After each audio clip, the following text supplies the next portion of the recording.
And now I'd like to welcome to the program Bohdan Nahaylo, Editor-in-Chief of the Kyiv Post. Hello, sir, and thanks for joining us today. Good afternoon, everybody.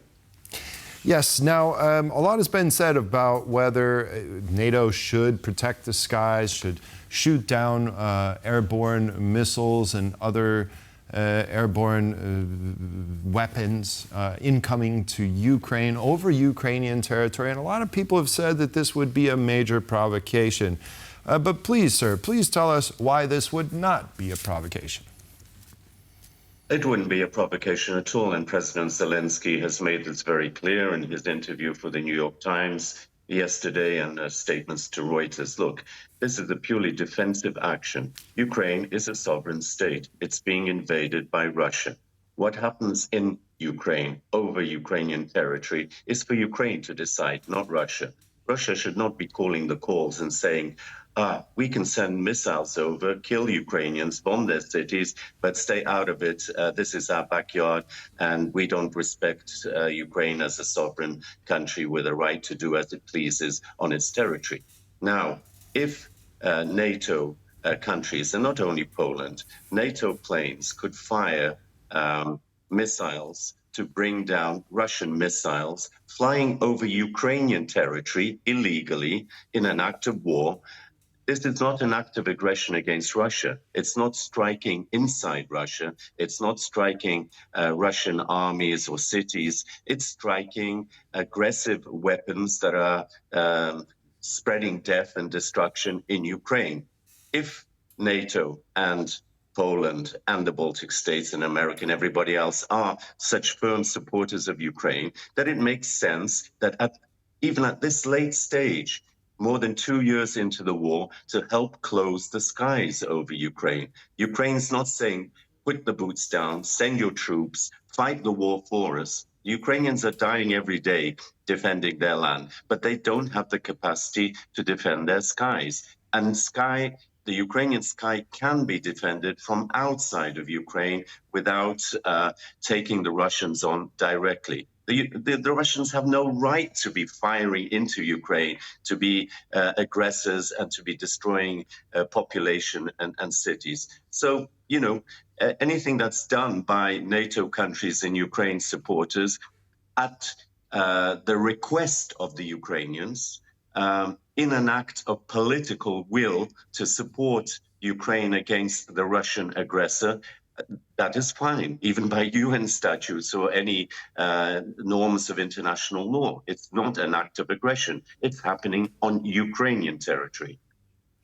But some would argue that once we get to the stage, and obviously you make excellent points that, very difficult to disagree with.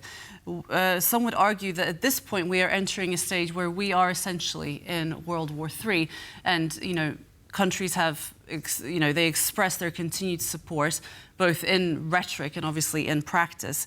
Huge support for Ukraine, but entering a level where we are essentially in World War III is one step too far. And once we get to what you described, defending Ukrainian sky, we're going to be sending boots on Ukrainian ground, within weeks. I disagree with you because you are already providing weapons, finances, moral, political support. You're already involved. You're an active participant in withstanding this aggression that is aimed at Ukraine first and foremost, but beyond Ukraine to all of Europe and to the entire democratic world. You've made your choice. And now it's a question of political will to be consistent and to go one step further, not to attack Russia. Nobody's asking you to attack Moscow or even the Kaliningrad region in your back neighborhood, which Russia now has been saying in the last days, that the seas around it should be blocked off and made Russian waters, which is a dangerous move for all of you in that part of Central Europe, in the Baltic area. So the aggression is coming from Russia. And what we're talking about are defensive measures to protect Ukraine's sovereignty, territorial integrity, but most and foremost, apart from its population and lives, democracy and the principles of democracy. Either we're weaklings and Russia walks all over us, starting in Ukraine and then going into maybe the Baltic states, maybe into closer to Poland or Moldova or elsewhere. But we don't need that. And we have to be firm and say, if we've helped Ukraine so far, let's go one step further without actually being aggressors in Russia and taking on the Russians on Russian territory. In sovereign Ukraine, a member state of the UN attacked unjustly and against, in violation of all international laws, that is not an act of aggression. This is an act of solidarity with a state, a sovereign state, that's asking you, begging you for that help. Certainly. Now, I want to ask you about something else that, President Zelensky said recently. He said that the West doesn't want Ukraine to win. If they wanted Ukraine to win, they would give Ukraine what it needs to win, and obviously the Pentagon knows exactly what Ukraine needs to win.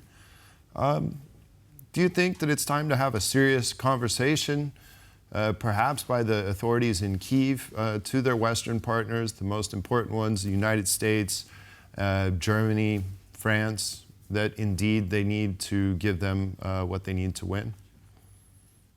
Well, I think these discussions are ongoing, and it's not just President Zelensky. Many Western leaders have also changed their tune from Macron to Scholz, and are in unison with Poland and with the leaders of the Baltic countries, with the Czechs, saying, listen, let's be consistent. We can't do things by half measures.